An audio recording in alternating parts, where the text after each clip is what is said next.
Thank you, Luna Lee, for the introduction music. I remember this month. So, welcome to January. It's a new year. It's a bit parky, but it is the 14th, and it's January's CometWatch. So, without further ado, my name's Nicky Vetts. I'm Mary McIntyre. Neil Norman. Right, so, as usual, let's go straight to the shipping forecast. Just 1 second. I've got to put it back up. Oh, there it is. Oh, there it is. Oh, there I am. Sorry, Doctor Who reference. You need more screens. Oh, you don't get me started there. I've actually figured out a way to while the LED TV that's in the dining room to my laptop. How to watch movies the best way. So anyway, so the latest discoveries, thanks to Nick James and Jonathan Shanklin. So we'll kick off with December the 13th. Warchop Boomplod reports a Kreutz Group comet in real-time C3 images. And on December the 14th, his discovery of 2020 X2 Atlas reported. December the 17th, discovery of 2020 X3 Soho reported. December the 18th, Warchop Boomplod reports a Kreutz Group comet in real-time C3 images. And December the 21st, Trigrev Presgard reports a Kreutz Group comet in real-time C2 images. December the 22nd, and Trigrev Presgard reports a Kreutz Group comet in real-time C2 images. December the 23rd, Masanori Yuchina reports 2 Kreutz Group comets in real-time C2 images. And December the 29th, Warchati Boomplod reports a Kreutz Group comet in real-time C3 images. December the 31st, Warshop Boomplod reports a Kreutz Group comet in real-time C2 images. January the 2nd, for some reason there was no discoveries on the 1st. I guess everybody was just too merry. Anyway, Mikhail Beresaida reports a Kreutz Group comet in real-time C3 images. And on January the 5th, Warshati Boomplod reports a Kreutz Group comet in real-time C3 images. January the 7th, the recovery of 2007 B1 periodic comet Christensen as 2020 W3 reported. Staying with January the 7th, recovery of 2010 B2 periodic Ys as 2020 Y1 reported. And on also the 7th of January, recovery of 2016 J3 periodic stereo, but not formally reported. January the 8th, discovery of 2020 Y2 Atlas reported. January the 10th, discovery of 2021 A1 Leonard reported. And January the 10th again, discovery of 2021 A2 Neowise reported. And January 10th again, discovery of 2020 X4 Leonard reported. And on January the 10th, the update was done to the page. If there's been no recent updates on the visual observations page, you can try the German Comet Group page or Yoshida's page for information. To be honest, I would go to Yoshida's page first for information, or the Liga Iberoamericana de Astronomía for observations. So, having said that, we'll promptly move on with the shipping forecast and go to current comet magnitudes and observable regions.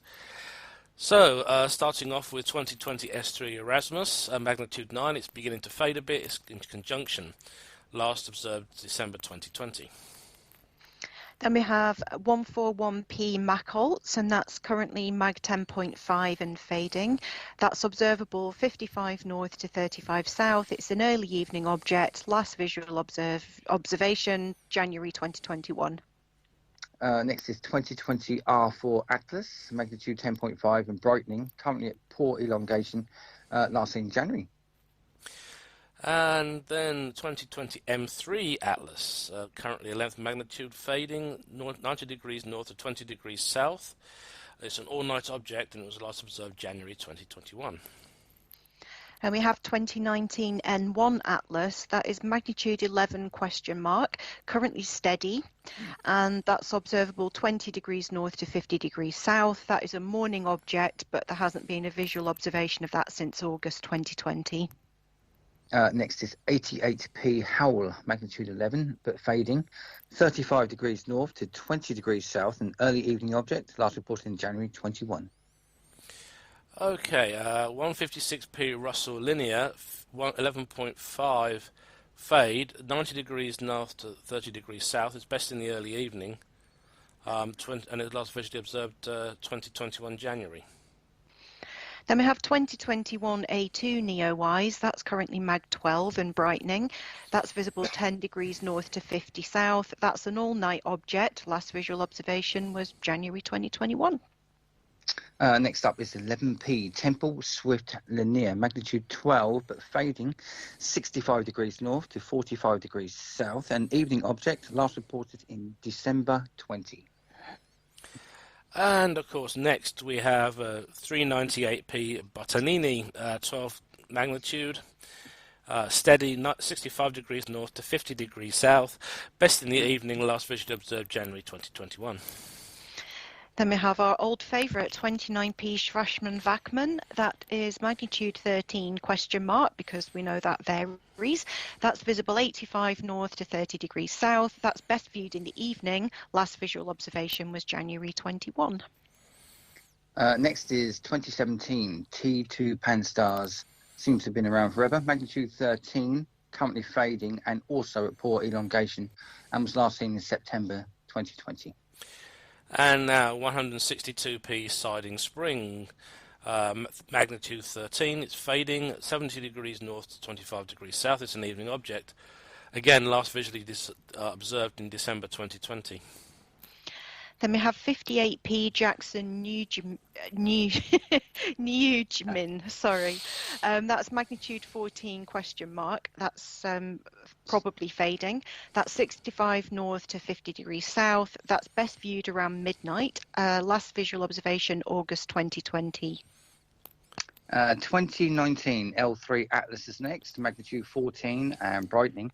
90 degrees south to 0 degrees 90 degrees north to 0 degrees north, at best viewed in the evening and last reported in December 2020. And 2020 N1 Pan-STARRS, 14th magnitude, bright, 90 degrees north to 15 degrees south. It's an evening object, last visually observed December 2020. And finally, we have 2017 K2 Pan-STARRS, magnitude 15 and brightening. That's visible 90 degrees north to 35 north. That's best viewed in the morning, and the last visual observation was September 2020. Of course, as always, details are usually updated at the beginning of each month, but they may get updated more frequently for brighter comets.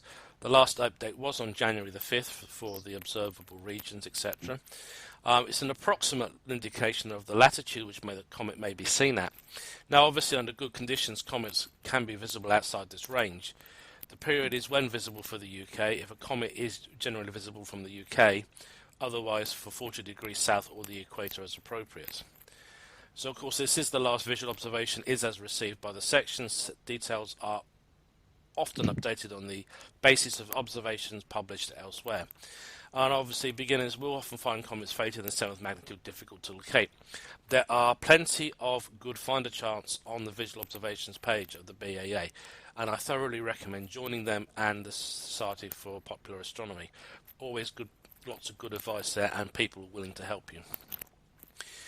Well, new year and a new comet, really. So, how did we do that one? We got lucky. Yeah. So of course, obviously, we're talking about where are we? Lost the 2021 A1 Leonard. Yeah. Now, interestingly enough, the observation site says A2. Oh. Yeah, that's what I have thought. Down Seiichi Yoshida has it as A1. Yeah, everywhere else online has it as A1 as well. Interesting. I'll have to drop Nick, James, and Jonathan a line about that. That's interesting. Yeah, I think that's a typo.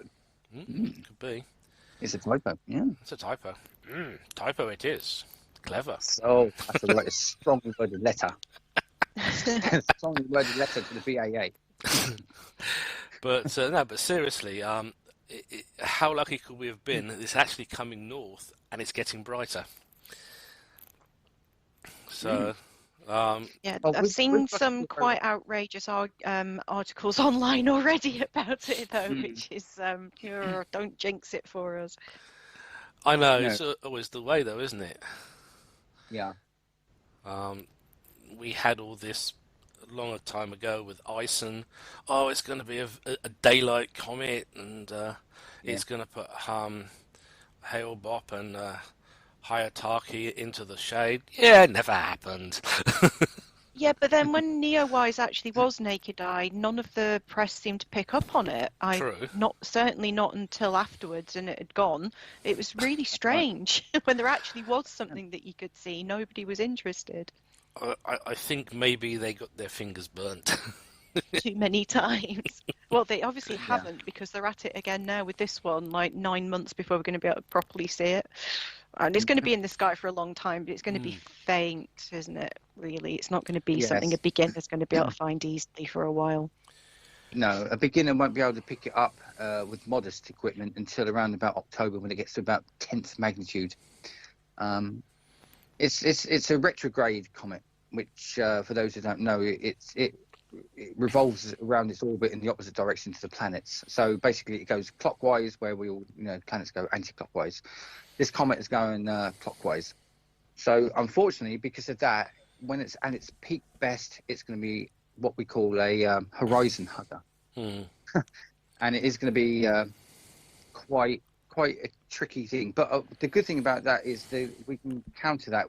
Whereas Neowise was low, but in the twilighty sort of sky in the summer of last year, at least this one will be in a dark sky. So we can counterbalance it that way. Well, I think it's a little bit higher if you get up early in the morning, isn't it? And around December time, I think it's going to be better if you set your alarm early rather than trying to see it after sunset. That's it. But unfortunately, I'm lazy. I'm not a comet in the morning person, unless it's something like Ison. No, we don't mention that. Stuart Atkinson will not let you say Ison without telling you off. Who was it now that was made quite a bit of money flogging anti-Ison pills? It was I don't know about that. I know Chris White in Australia was trying to sell Ison's sun cream. He had 2 sheds worth. Okay, so the nuts and bolts on this comet, really. The observational arc at the moment is about 273 days. At aphelion, it's going to be at 3,500 AU. That's using the barycentric epoch of 1950. Perihelion, 0.615 AU. So that's not... So that means the aphelion is, how many light years is that away from the sun? 2 light years away? Yeah. Halfway to the nearest star. And of course, the sad thing, of course, is its barycentric orbit solution. This suggests that this one's going to have a 70,000 year orbital period. So it's therefore spent about the last 35,000 years inbound, from about way out, probably into the Oort cloud. Well, obviously it has to be an Oort cloud comet going that far out. This is where we have a little bit of a query, because now I was having a word with a guy today who's a bit of a mathematical sort of genius, and he said to me that the fact that because as we haven't mentioned yet, the comet is going to pass rather close to the planet Venus. It's going to pass quite close to Earth as well, actually, but closer to Venus. And I think it's got quite a low Moid distance, or minimum orbit intersection distance, with Jupiter. Now, he said to me that the chances of a comet coming in and having all of those is virtually zero. I won't say astronomical. No pun intended. But the odds are incredibly against it. So this comet could have been in before. Well, the interesting thing is, looking at the figures and the math, it's only going to be 4.23 million kilometers. closer to Venus, not 34.9 to the Earth, and it will be its closest, which will be Venus, on the 18th of December. It may, not Brian May, not the other May, Captain Slow, but there is a possibility by December 2021 it might be just but naked eye. However, after that, after perihelion, our lovely G3 variable dwarf star is giving it the order of the boot. It's going to be ejected from the solar system. Yes. The current Charming. the estimates for magnitude are about 4.2, 4.3, like you say, would be naked eye, which would be a couple of magnitudes dimmer than what Neowise was. If it's a dusty comet, though, we could get the benefit of what is called forward scattering, which basically means that the comet is, for those who don't know, the comet is backlit with the sun. So if it's a very dusty comet, it will actually appear brighter. And if that did happen, if it is a dusty comet, and it has been around before, it could get up to magnitude 1, possibly. So anything could happen between 4 and 1. It depends on if it's a dusty comet or it's a predominantly, gassy one. If it's got a big tail and it's very dusty, then you may be able to see the tail after the comet's sort of dipped more into the southern skies as well, which would be cool. Absolutely, yeah, that is possible. But unfortunately, folks, this is going to be a real once in a lifetime experience. We're not going to get to see it again. Something's disturbed it. It's been given a trajectory that will definitely take it out of the solar system for good. There is no, maybe it will get to the edge and come back. No, not going to happen this time. This one is definitely headed out there. So maybe in a few thousand or a couple of million years, it will enter another star system and it will become like Comet Borisov for whoever's intelligent in that system that it enters. So they will get to see a comet from our solar system visit them. Umawama. Yeah. Yeah. But that was more a piece of rock, though, really. It's a finger of rock, which is interesting. Because most of the time we tend to think that these objects should be spherical. Yeah. But this one, that was interesting. Yeah, it was like a huge splinter. It wasn't a skyscraper, though. Oh no. As many top quality reporting outlets suggested. Oh, Mary, the sarcasm how you said that.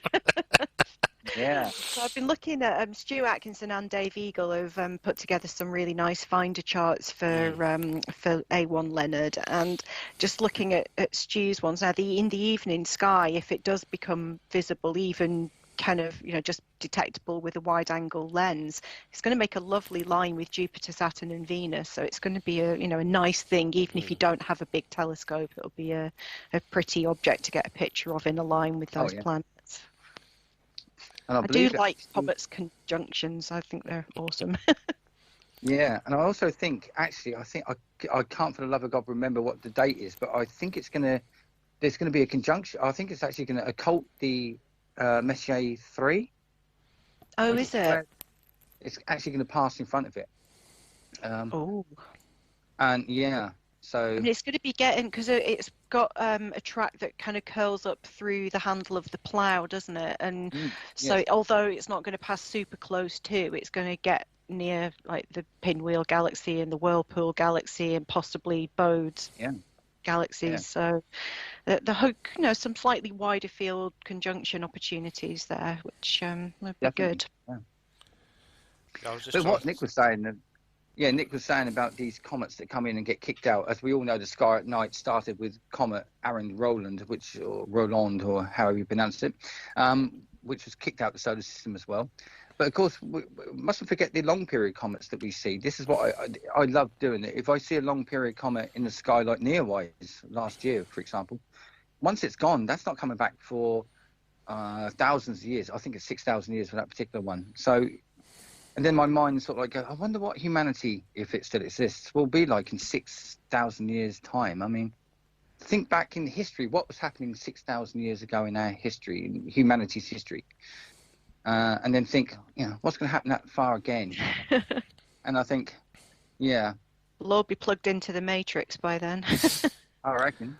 And when we get there, we're going to find Patrick Mills there waiting to greet us at the door and say, "Jolly good show, old bean. Jolly good show." Yeah. Have a glass of port, some sherry. Yeah, these comets are wonderful things.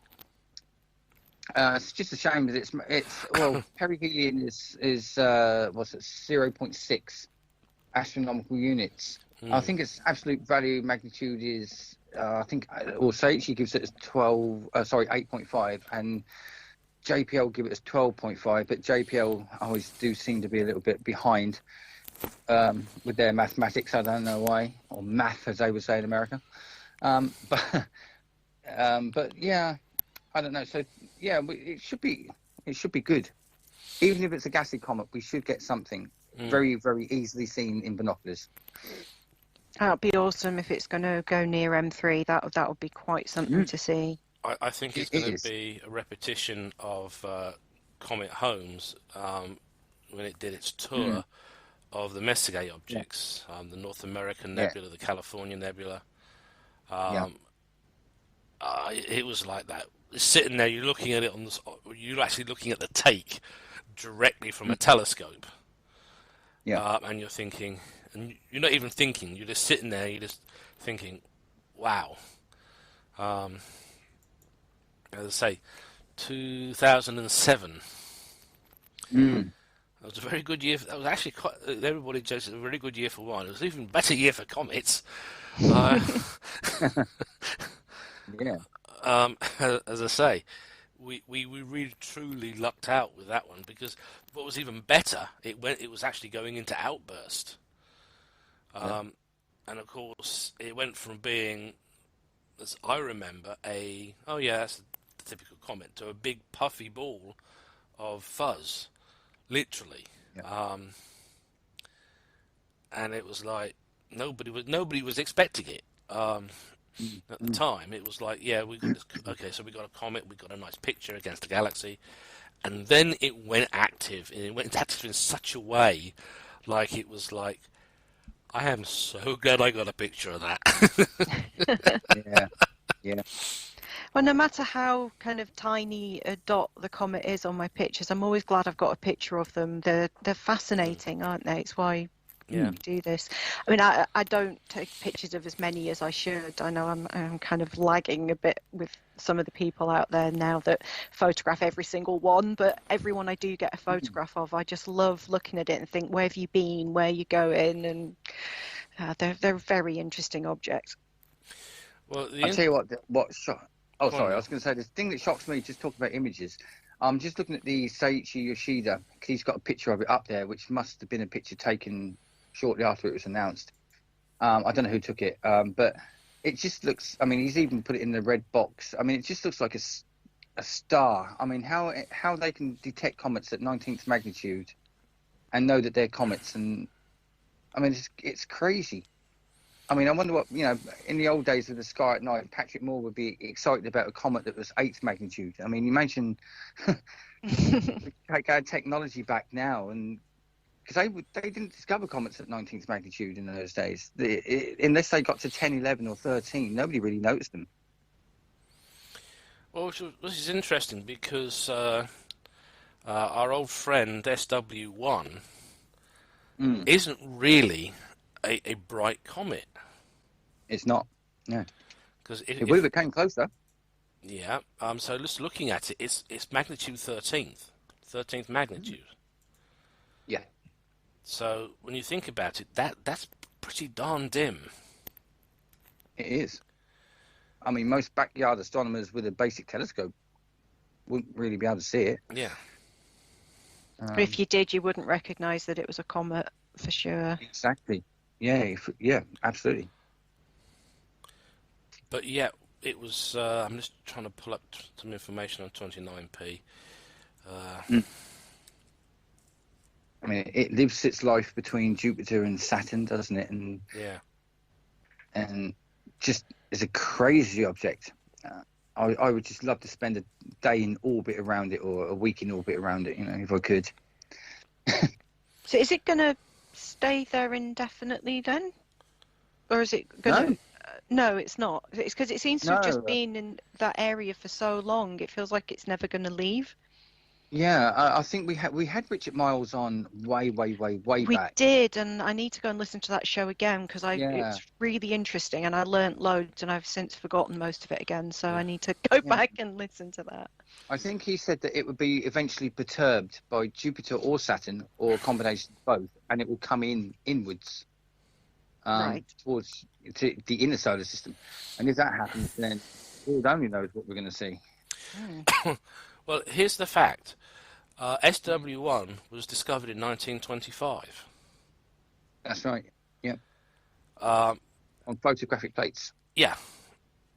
Now, given the fact that with photographic plates, you're looking to have at least 3 good plates, preferably a night apart, and you'll blink in those plates to see movement. Yeah. That's literally that's exactly how Pluto was found. And when they went back into some of the earlier plates, there was Pluto exactly where it was. It had been completely missed. Because basically they had this idea that they were going to find Pluto by mathematics, and it was I forget what they were saying, because I was reading the book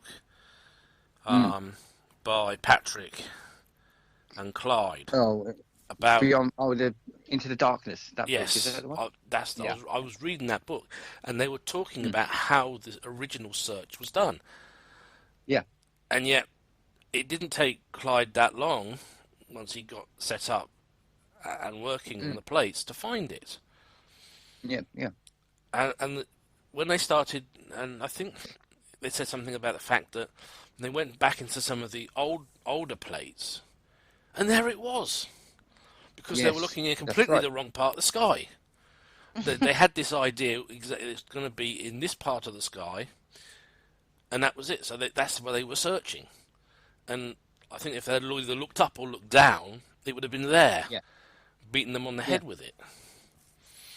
I did read somewhere also that Clyde Tombaugh was doing that search, that, as you say, found the planet, or that was a planet, and he was only millimeters away from finding what we know today is it Makey? Is that how we pronounce it? Makey.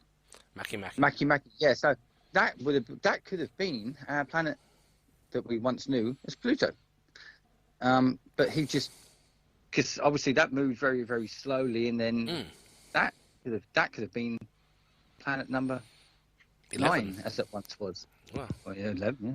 9, 10, and the chances are, if we looked at the plates today, we would find a whole lot of the Kuiper Belt objects that we know that have already been named. They're all probably just sitting there waiting to be picked up on. Recovered again, yeah. Yeah. So theoretically, when Lowell was doing his original work, he may well have actually imaged Pluto. But because he wasn't looking for it in that, he had this idea it was going to be in this part of the sky. Yeah. And because that had all been done, when Clyde started his work, he was in a completely different section of the sky. So really, if you looked either a few inches up or a few inches down on the plates. I know, yeah. I must admit, that rings a bell with a story not so long ago, and I'm trying to think of the guy's name. It's with, I don't want to embarrass him, actually. An Australian friend of ours. If his name comes to me, I'll mention it, but I can't think, for the love of God. He was taking a photograph anyway in Australia. He was taking a photograph of a nice little periodic comet, and he took the photograph and put it on the Facebook, group page, and it's a lovely image and everything. And just out of his shot, a comet was discovered, and it later went on to become one of the master comets. Now, had you moved his camera just a little bit towards the right, he'd have actually photographed a new comet that had no name, no designation, no nothing. He would have had his own comet. He missed it by centimeters, and I've forgotten his name, but I know he's been posting regularly, and I'll try and. He's probably going to be listening to this show and think, Neil, thank you. Yeah. Please forget my name. I'm I'll glad get you it. forgot. I would genuinely have cried if that had been me. I'd just been so gutted. I'd have just gone up to the wall and started headbutting it. I think that And would he have actually been went it. out the next night and took a photograph, and he would have been able to image it because he imaged it the next night. That's the most disgusting thing about it. It wasn't like magnitude 19 comet. It was one that his camera would have picked up had he been a little bit to the right. Oh. You know what they say? Up a bit, down a bit, left a bit, shoot. Bernie the Bolt. But you see, what he was doing is he was getting the periodic comet that everybody knew centered. Had he just, got it off center a little bit to the right and. Yeah, and if there hadn't been a comet, everyone would be saying, "Oh, the comet isn't in the middle." Exactly. Yeah. Not that there's a rule that a comet has to be in the middle, but Absolutely not. Look at some of my pictures. The internet is always right, obviously. Mm-hmm. Well, they do. They put images up and they say, "Where's the comet?" But it's in the middle. Oh, is that the comet? Yeah, that's the comet. Ah, you can only say that, Neil, if you plate solved the image.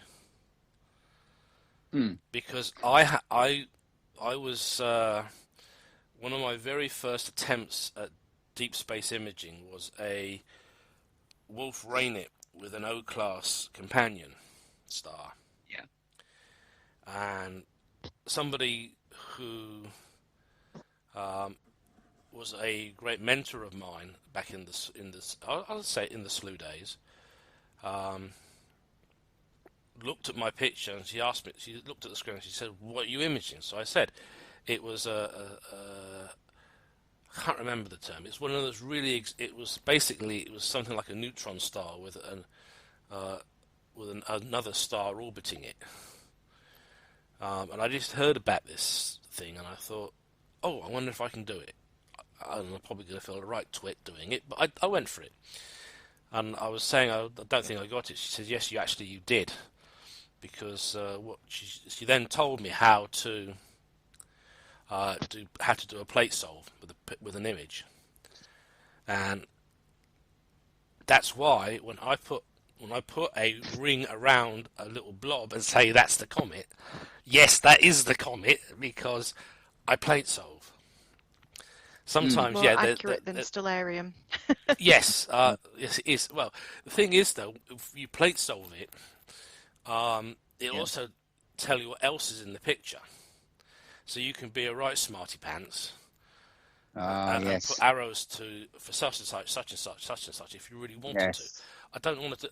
If I'm imaging a comet, that's it. That's what I'm going for. I think it was about 2014, 2015. Vesta and Ceres were both in the sky very near to Mars, and I was out very early imaging then. I didn't know how to align pictures to do any animations or anything, but every clear night I was out there just kind of lining things up and then obviously using stellarium to try and identify this stuff. And for night after night I put these images out there labeled, and then someone said, "Hang on, that isn't Ceres," and stellarium had the label in the wrong place. So all of the pictures that I'd put online for after the first few days, Ceres wasn't what I'd labelled in my pictures. So I learned a valuable lesson then. Never just trust one source. And yeah, astrometry.net will tell you exactly what is where. Yeah, or you can put it into Sinbad, or one of its cousins on the ESA website, and it will tell you literally. You can go mad. You could literally label every single star on your image. Not that you'd have much space left to see anything, but by putting it into Aladdin and Sinbad, you can. That's one of the best ways to plate solve, or use Astrometrica. Again, that is a lovely piece of software. I do use it on occasion, but you really do need to learn how to use it properly. And you need a very good internet connection for Astrometrica, because you're now starting to go into huge terabyte catalogs. Well, there's an astrometry.net group on Flickr, so whenever I upload to Flickr, I just add stuff to that group, and then within a couple of days it comes back with you hover over it and everything's labelled, so Cool. it's doing the processing rather than you. So that's quite useful if you're kind of new to it and don't have a good internet Definitely. connection. But as I say, Oh, the guy's name, Rob Kaufman. He's going to love Hi, you for Rob. that. but Sorry, Rob. as I say, Yeah. we're lucky in some respects because we're using exactly the same tools that Yeah. Rob McNaught Exactly. would use, that Donna Burton would use. Okay, we're going to drop names. I'm going to drop names. Hi, Donna. Hi, Rob. But the thing is, though, they are the professionals. They would know. They would use this stuff because that way they know if it doesn't. If there's something not labelled, then this is something that's worth investigating further. Oh, people like Donna would know that it was there because she knows the star field so well anyway. She would just spot it probably, and Terry probably would as well. Terry Lovejoy, you know, these guys, their knowledge of the sky through a telescope is phenomenal. And I think this is where it comes back to something that Patrick said many, many years ago. Learn to star hop. Because when you can star hop and you suddenly find you're in a constellation and it looks different, then you know there's something worth looking at. It sounds a bit more like Maggie than Patrick, but never mind. But seriously, if you know what a constellation should look like, and when it suddenly looks slightly different, that's when you start making phone calls. Yeah. Maybe I'll get to that stage one day. I used to be very good at star hopping. Now I'm terrible. I bought a go-to scope. That's what ruined it for me, I suppose. Really. Well, I just think we have so few really good clear nights in the UK that I don't want to waste an hour of imaging time trying to find something when I could be imaging. So I use the go-to on my imaging scope. Then I will play around with my binoculars and try and learn something new while that's going on. So I'm not wasting telescope time by me being a klaxon, as my brother would call me, because I've done something stupid. Because I've got a brain that cannot invert things. I'm terrible. So if I'm looking through a refractor, it doesn't look the way that it does through binoculars, and I can't cope. I don't know which way I'm supposed to be going. Get a diagonal. And depending which way round the scope is, then left becomes right again, and I can't. I just can't. You see, I can't map read either. advice... Don't ever let me navigate anywhere. My advice, though, to anybody out there, because who wants to discover a comet, maybe, would be to learn the sky at the time of year near the horizon. Don't worry about the stuff up at the top, because if there's any comets up there in the higher altitudes of the sky, they're going to be found by surveys, because that's what they do. But if you want to try and discover your own comet, learn the stars near your horizon in and out, and because we've learned from having guests that the secret is to look at the horizon just before the sun comes up, or just as the sun has gone down. It's suitably dark to look for these things, because that's where the surveys can't go so low. So, please be careful if you're new to this and you're looking. Don't accidentally look at the sun through binoculars or something. Yes, make sure you know when the sun is coming up, and the sun has completely gone below the horizon, completely. I say, you're referring to our friends in Brazil, the sonar team. Sonar team, yeah. That was the way they do so good is because the big surveys can't get their scopes that low. That's right, yeah. And really, you're on. If you can do that, you're onto a winner, because there's a good chance you're going to get it.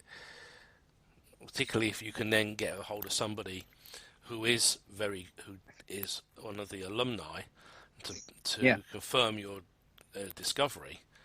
Then it's just a case of, well, hey, MCP, give me my comet.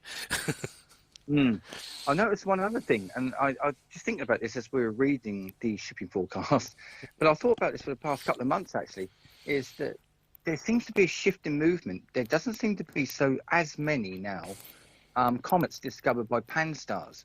And if they are, they tend to be Jupiter family comets, periodic comets.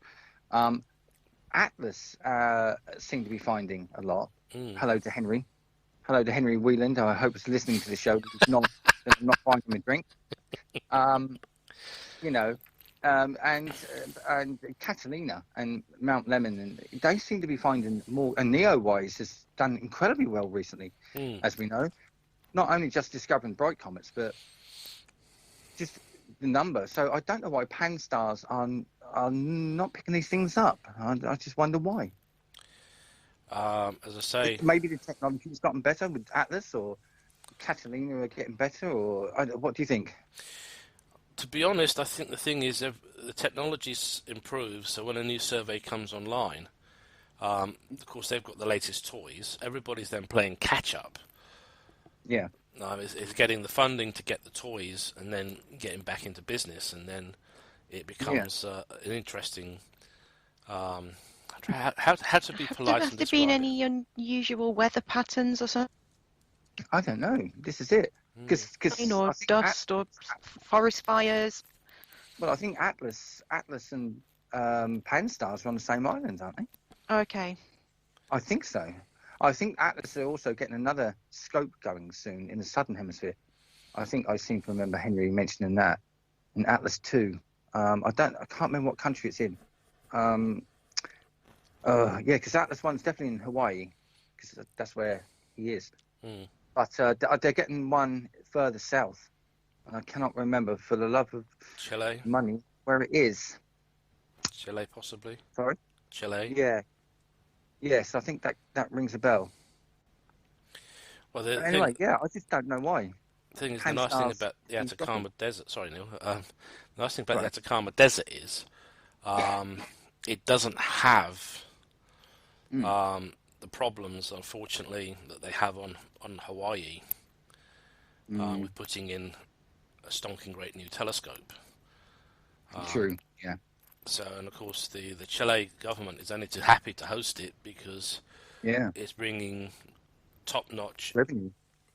Revenue, because people want to do observatory tours, basically. Yeah. So they're spending money to visit the country, and of course the fact that the scopes in their country gives their scientific communities a boost as well. Exactly, it's a win-win. So yeah, basically, if you really want to help bootstrap your scientific community in the astronomy field, host a new major telescope. As I said, and of course they've got perfect climate as well, haven't they? Yeah. It's perfect out there. So, as I say, it's kind of understandable. That's why I suppose the Outback really is a good place in Australia too. Yeah, it'd be pointless putting one in the UK because you only get 5 clear nights a year the way it's been lately. But as I say, it does make you think. Maybe we should all migrate south. Be done with it. That's it. I don't think I'll be welcome in Australia anyway now. Rob will be after me. Chris will be after me. Oh well. New Zealand's good, I'm told. Although that's a bit wet as well, isn't it? Actually, Rob it's a lot more wet. Yeah, it's a lot wetter. I've got a Facebook friend who's in New Zealand, and they've had a terrible run of weather there lately. It's just been cloud after cloud after cloud. But warmer than but the same thing. Yeah. I don't need to get the weather forecast. I just go to Rodney. Yeah.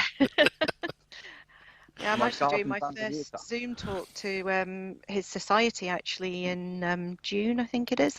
So it's exciting. It's my furthest far-reaching Zoom talk that I've ever done. Can't get much further away than New Zealand, really. Yes, you can. It's Antarctica. A couple of people there. Not many astro societies there, though. Well, don't know. Aren't the astronomers enough astronomers in Antarctica to form a society? Maybe, but they probably don't want to do it for fun in the evenings if they're doing it during the day.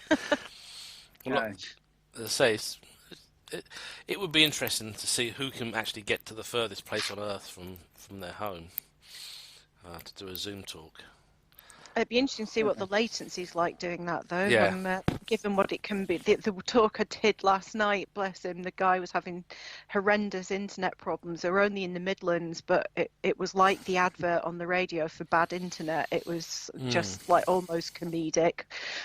We got through it because Zoom's great. Once you log on, even if the host drops off, you can just keep going. But it's really interesting. Sometimes I can have a better connection with somebody overseas than I can with someone who's 50 miles away. Or even next door. Yes. Well, certainly in this village, because we're not exactly that many people on fibre broadband here. Right. Okay, it makes sense not to move to Oxfordshire.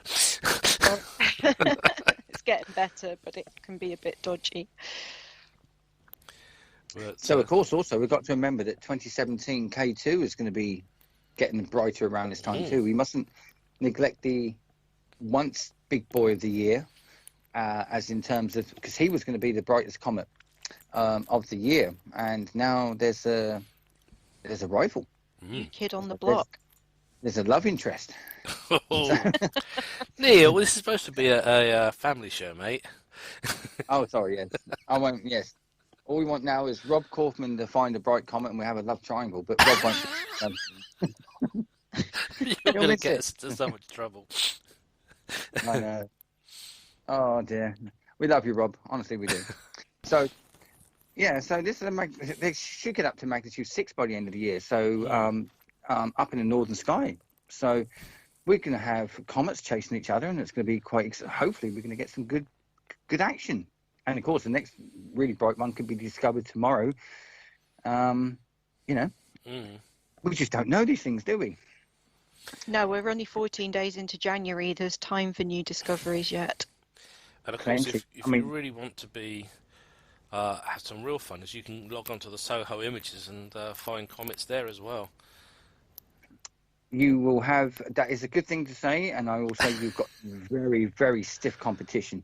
As you will hear by the names that we read out, these people must live, eat, sleep Soho Images. It's amazing what they do. It really is incredible. Well, I know that one of them is a student, so he has plenty of opportunities since it's his field, really. Yes. Is that the Norwegian fellow? Yeah. Is that the Norwegian fellow who did a show with us sitting in the hallway in his university in France? Is that the one? Yeah, yes. Prescott, his name, yes? That's his last name, yeah. We should really get him back. That's the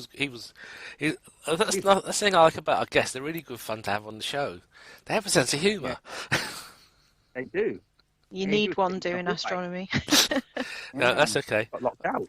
I've got the observatory mascot now, sitting beside me right now. And he has words like, "Oh dear, just like it should be to happen to me." Yes, I have an Eeyore for the observatory, and I think we must send. Oh, sorry, we must. I meant to say this earlier on. We must send our best wishes to Donald Mackholtz, who had a very, very nasty accident at the turn of the year.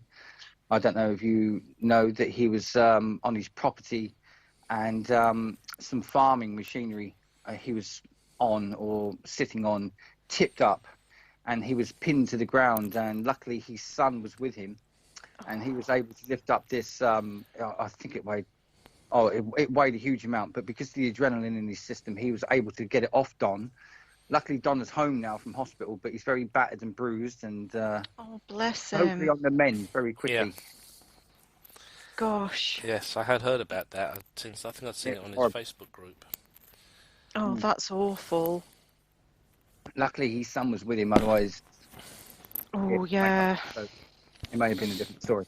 But anyway, get well soon, Don. Yep. Well, we want to have you back on, Don, so get yourself sorted, mate. Yes. Maybe he can come on the show while he's recuperating. Give him something to do. Absolutely. Yeah.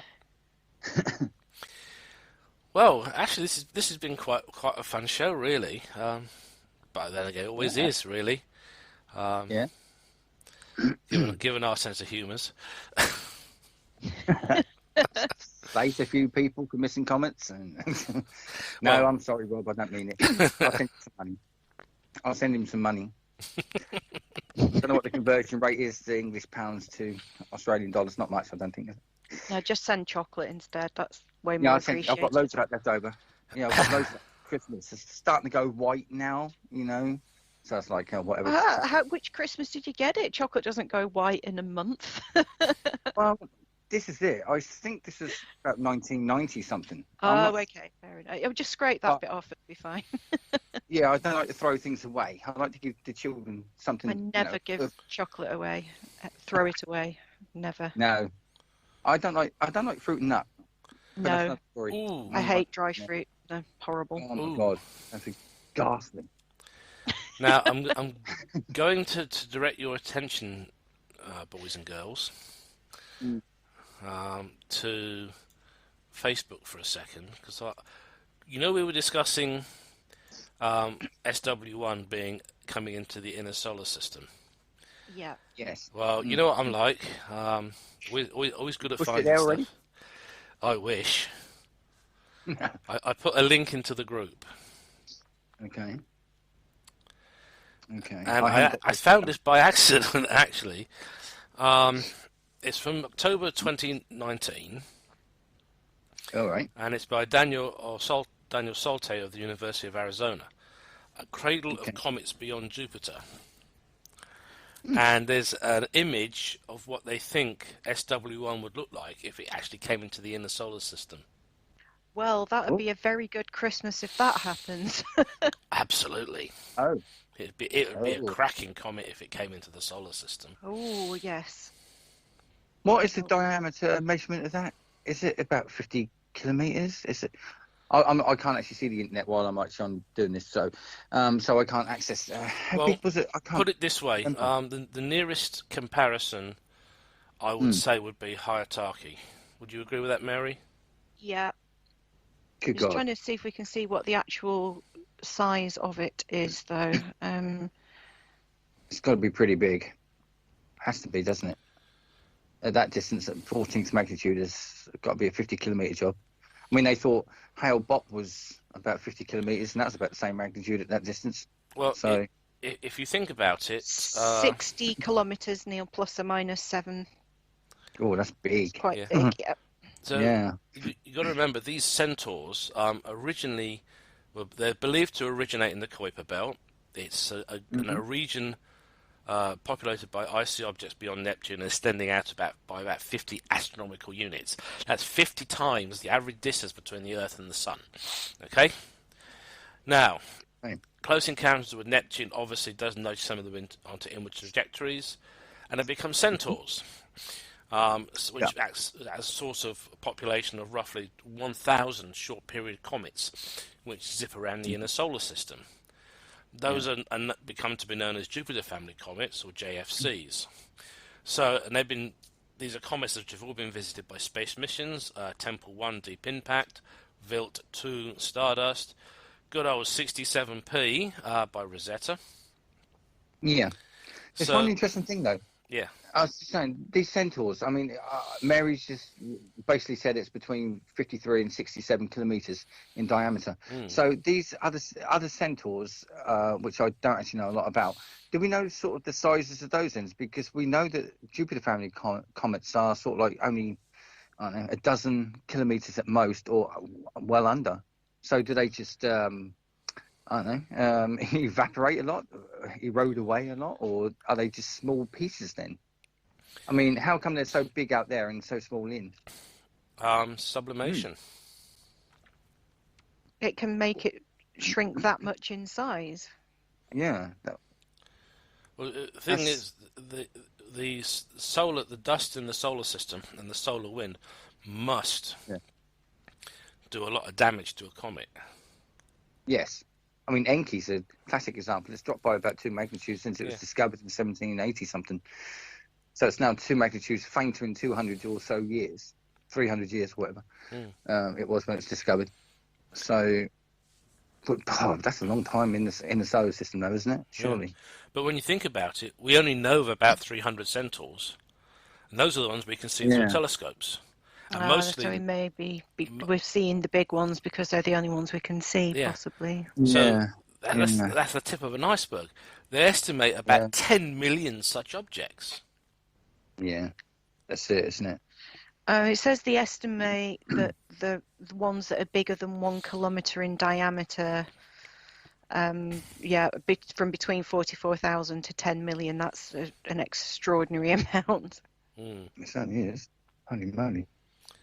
It was like when we first started discovering exoplanets, we were just finding all of the hot Jupiters because they were the easiest to find and the biggest. Yes. And Yeah. now that's very much not the case. Very true, yes. Oh, they're so dark though, aren't they? Unless they're actually interacting with solar wind, so it's just impossible to find them. Yeah. So basically, every pass it abrades the comet until it eventually breaks apart. It may have a close encounter with a planet. Good old Shoemaker Levy 9. Now there's a thought.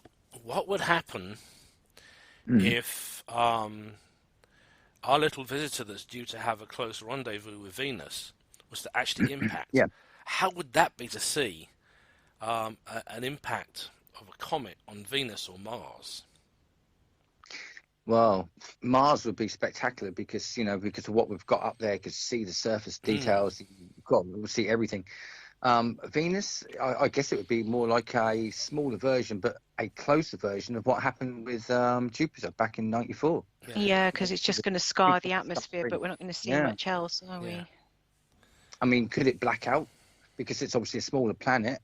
If this is a big comet, I mean, if you look at the magnitude compared to the size, I believe this is quite a big object, 6-9 kilometers. Yeah.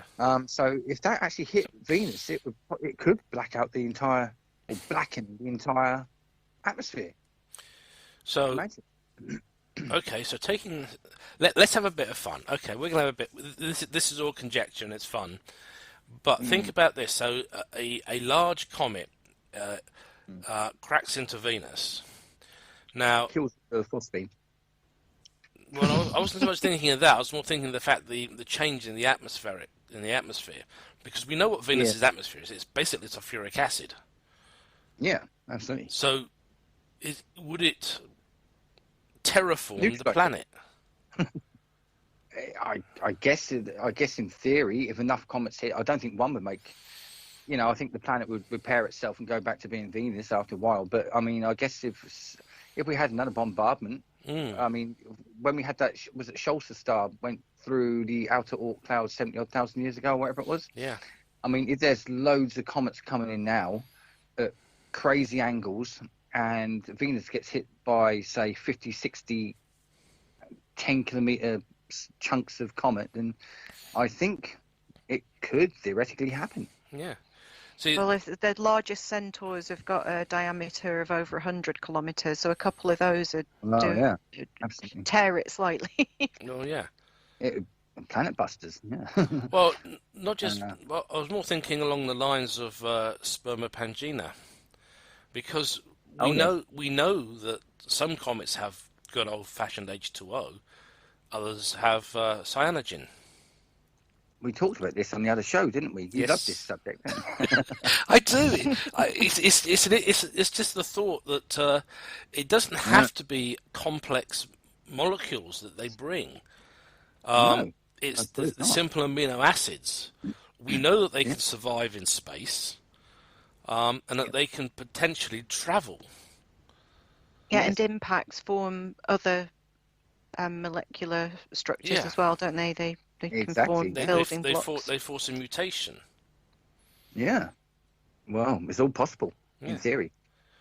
Because we know that back in the early history of the Earth, after the proposed Theia collision, which gave us the moon, they know that there were pools of amino acids just slopping around. Now, put them into a retort, hit them with sufficient amount of electricity, and they start the building blocks. They start to process and form RNA and DNA.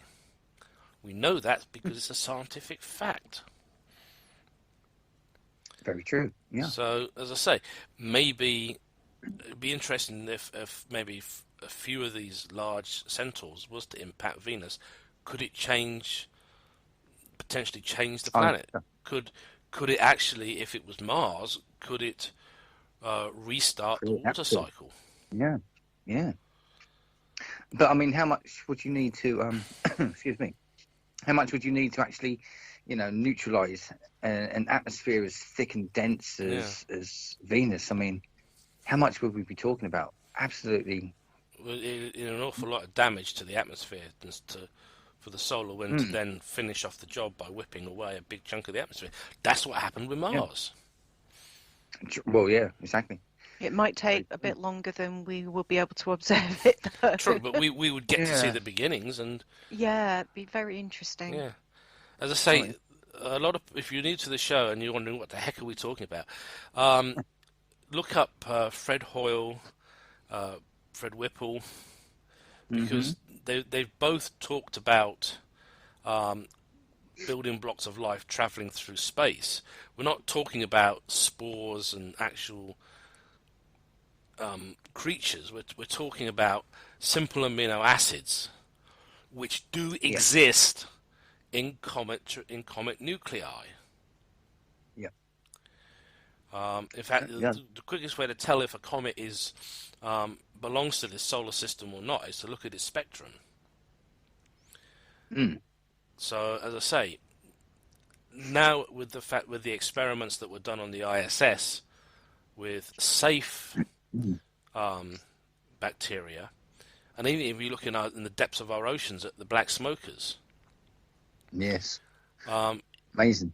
Yeah, it's a completely hostile environment, and yet bacteria survives. Yeah, exactly. It's crazy. Extremophiles are fascinating, aren't they? Yeah, oh, absolutely. That's it. Yeah.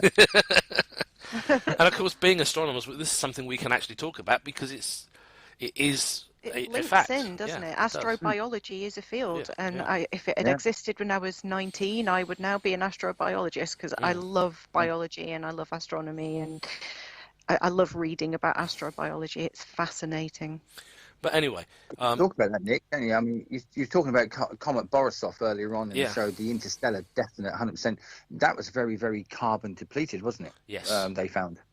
Yes. And of course, that 91p Macolts is very, very similar. I think it's 91p.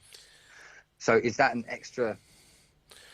Well, that's the interesting thing because they reckon a couple of the Centaurs in the Jupiter family are captures. Captured.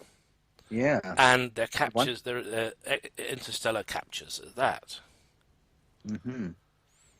So this is something else that Jupiter is doing for us. It's capturing interstellar comets and turning them into short period comets. So theoretically, if we could survive the proximity to Jupiter's extremely deadly radiation fit belts, we would have a chance to see a comet from another solar system up very, very close. Amazing. Could you imagine putting a probe down on that? Could you imagine putting a probe down on 29p? It would blow up. It would blow straight back. Possibly. Oh well, send another one down. Send another fillet down. Yeah. Take several up. It's a very dangerous. I tell you what, it's a pity we haven't got this comet mission thing up there yet. I mean, I'd love to get this Leonard comet. I mean, imagine it's the prime target. Millions and millions of years coming in and going out, never to return. And 35,000. Well, yeah. Well, let's be accurate. Well, I was looking at the JPL, and JPL say it's a hyperbolic comet. Yeah. It came from the Oort clouds. It's coming in and it's disappearing, and it's never been here before, and it's never going to be here again. Seiichi Yoshida says it's a very, very long periodic comet. I did send him an email, and he confirmed that he still maintains it's a very long period comet. So we don't know. We're waiting for more observations, but one of them's right. I can tell you that much for nothing. Yeah, I think the thing is refining the barycentric orbit solution. And that will tell us if it's either a long period comet or if it's an interloper. Yeah. But I'm beginning to think Seiichi may have the right of it anyway. He's pretty good.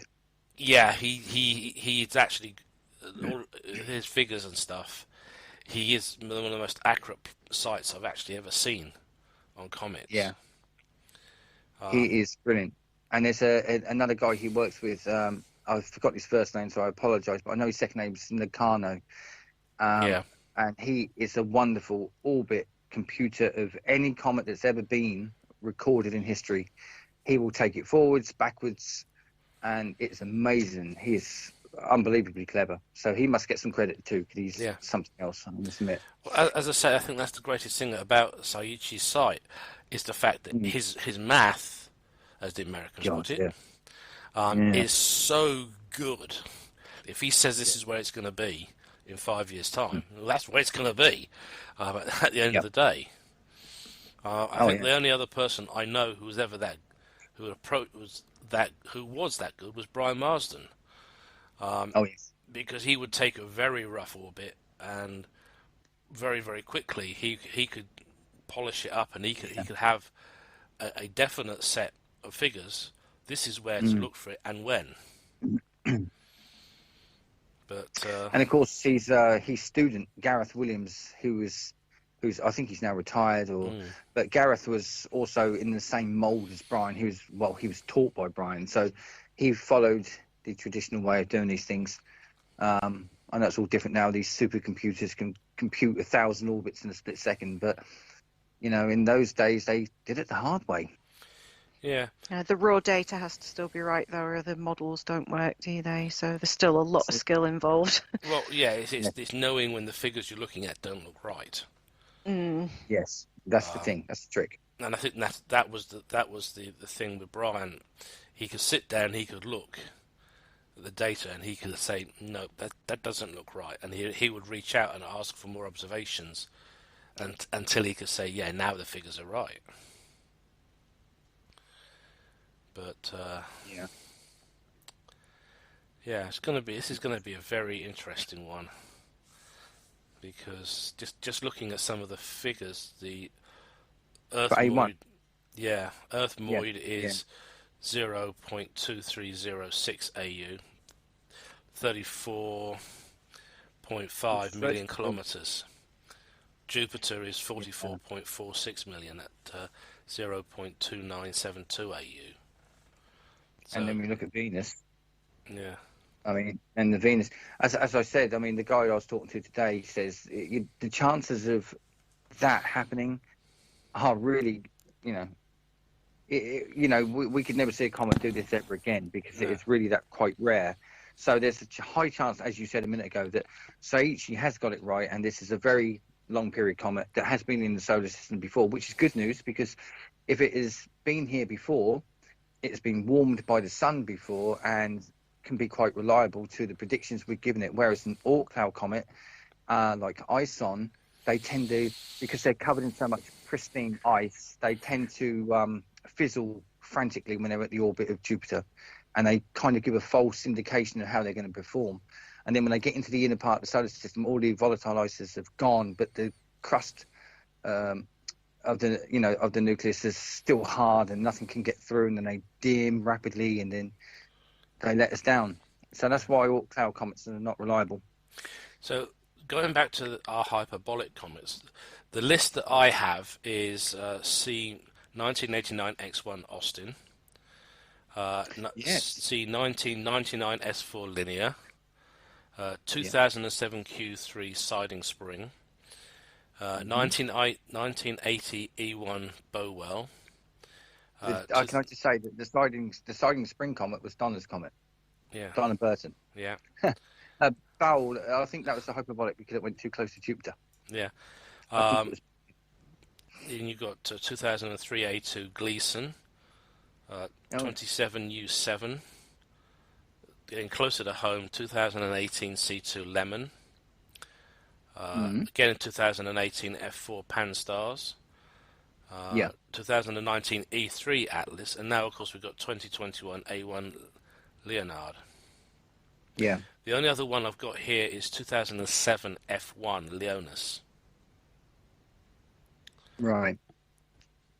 I was just wondering why we actually finding so many of these Do you think there's a growing trend in these comets coming in? I mean, could we hypothetically say that something happened at a certain epoch and these things were thrown in? Like, for example, when we were talking about, was it Scholz's star, something like that? Yeah. I don't know. Well, we know that when the Oort cloud and the Kuiper belt get massively disturbed, we do tend to see more comets. The only reason, if anyone's asking why I didn't mention Borisov, 2I Borisov, is, well, officially it's 2019 Q4. It was a confirmed rogue comet. It was the second interstellar interloper after Oumuamua. Yeah. And also, we could also say that for people who may not know, when we look at orbital elements, every comet has an orbital element that you can see on the Minor Planet Center or the JPL site, or even Seiichi Yoshida site. And we're looking at the eccentricity, which is given by a lowercase e in the values. And obviously, if it's 1, which is very rare, it's parabolic. And if it's over 1, it's hyperbolic. And if it's under 1, so it's 0.9 or whatever, 999, it's elliptical. So that's something that you have to learn the conic sections, which is in every good astronomy book, if people would like to do that. So you can learn the ellipses, circles, parabolas, and all this sort of thing. Parabolas, yes. Yeah, so people can learn those. But as I say, it really does make you think. Something seriously must have disturbed the extreme edge of the solar system. Even though now we know it goes halfway to Alpha Centauri. The solar system is big. It's bigger than we thought. It goes halfway to the nearest star. So until you're actually halfway to the nearest star, you haven't left the solar system yet. Makes my brain hurt. That was one of the things I guess that Star Trek, the motion picture, forgot really, was the fact that actually, I don't think it had even been realised when they made 1979. I don't think we'd even realised how far at that point the edge of the solar system actually extended.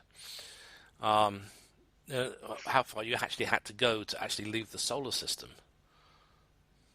So I wonder if we nicked some comets out of the Centauri system. Centauri system. Yeah, Centauri. So I wonder if Proxima's the actual closest to us. Yeah. I mean, A1 Leonard that's where it came from, isn't it? Well, according to current figures, that's roughly where it came from, halfway between the two.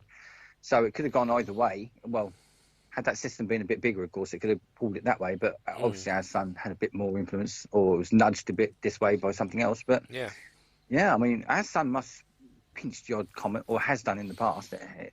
Well, if we've got definitely 2 confirmed, it's like with most things, you find 1, it's interesting. The minute you find 2, you know that they're everywhere. So it must have happened many, many times over. Yeah. So it has to, there's no way that it can't have happened before and is going to happen again.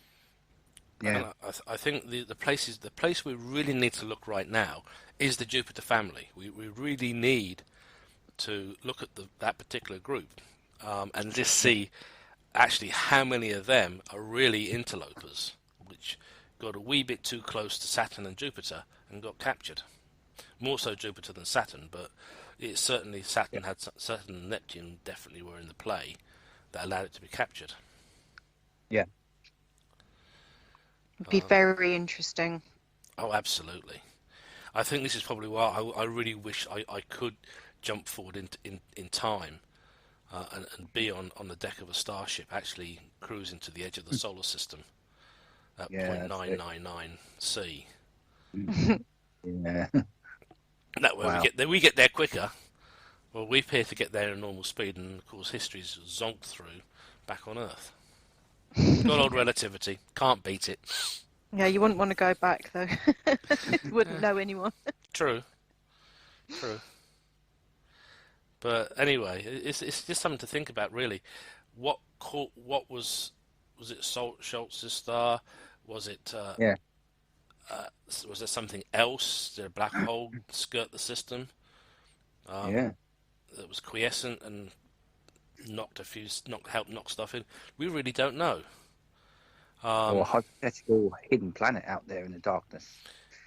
Could well be. It'd have to be massive to do it. Yeah. It'd have to be. Yeah. It'd have to be an order, a super Neptune or something. Yeah. I don't know. Have we given up on the idea of that? I don't hear much about this. No, it seems to have been dropped completely, and no one seems to be really keen to go back there because some of the math has been shown to be perhaps a little bit iffy. Yeah. But who knows? Maybe it will take the first starship leaving the solar system or mapping the edge of the solar system to actually find something out there. It must be a very, very dark and very lonely place to be. Wouldn't want to have your holiday there. No, certainly not a place to put butlins. No. Yeah. Well, on that note, we've actually been running for 1 hour 15 minutes. Woo. Yeah, With no guests. Yeah, No guests. we do it. You know, we can do it. We prove we can actually have a show where we haven't got a guest and we can forget and lose track of time. We just drink too much. I haven't touched my glass of cider since about half an hour before the show, Neil. Blimey, you've done the show sober. Yeah, I always do my shows sober. Yeah, me too. My thought process goes after 2 sips of any alcohol, so I'm useless. If we ever eventually do get to do CometWatch in the pub, I'll be useless after half. So Oh dear. it'll be funny. Well, you'll get the bass out, start playing along to Highway to Heaven. Oh, I've just learnt Good Vibrations by the Beach Boys, feeling very smug. So Well, that's good. That's good. Yeah. We could bop along to that while we're talking Comets. Absolutely. Yeah. Not my usual style, but it was fun. yeah. So I am being encouraged to pick up the ukulele by the same person who thinks I should learn to play the Gagem. Hello, Luna. What's the Gagan? The Gagem is it's a long flat instrument. It's like a zither. It's multi-stringed. If you listen to the show, Mary, 2 episodes back, you would have heard a Gagem doing the intro music. I've heard the intro music. I just didn't know it was played on. That was on a Gagem. Yeah. Ah, okay. Good God. It's like a lazy guitar that lays down. No? Oh no! It's by far better than an electric, than one of those country and western jobs. I haven't 4 got strings is more than enough for me. I've got a 6-string heavy metal-y shaped guitar. Red. It's a Ferrari red. Oh. Made by Jackson. Very heavy My metal. bass is a Jackson bass. Oh, excellent. Jackson, I love their guitars. It was my maiden name before my first marriage, so I just had to buy it. Absolutely. Oh, they're wonderful. No, Yeah. my daughter actually is learning the soprano ukulele. So my brother keeps telling me. You can do some duos. Oh yeah. Wow. I'll have to get a tenor to do that one though. To do that. Yeah. Good God. There's an amazing local ukulele band called Plucking Different, and they are so good. And they play. There's a lot of them, but they'll play kind of like rock stuff and heavy metal stuff as well as other stuff you don't expect. Have you heard the Ukulele Orchestra of Great Britain? I have, yes. Have you heard their Fistful of Dollars? No, I must find that. Wow. It's awesome. This is CometWatch, ladies and gentlemen. It is, yeah. Sorry, we've digressed again. It's the end of the show. We came to the end of the show. So we're relaxing, we're unwinding. Mary and I do not endorse only Jackson guitars. There are others available. BC Rich make nice guitars. If BC Rich, anybody who likes Comets, who works for BC Rich, wants to send me a guitar, I'd love one of the Kerry Kingslayer ones, but that's just between me and just, you know. Oh, Gumboy Schnau. He's talking French now, isn't he? No, I'm talking Welsh, mate. Oh, I see. Sorry, they all South Walian. Languages and me do not mix. I struggle with English. Sister love you. But anyway, yeah, if anybody from BC Rich is, please send me a guitar. Thank you. Well, on that note, I think it really is time to say goodnight because we're having way too much fun and we're way too much off subject. So it's good night from me. Good night from me. Good night from me. Good night, everyone. Bye.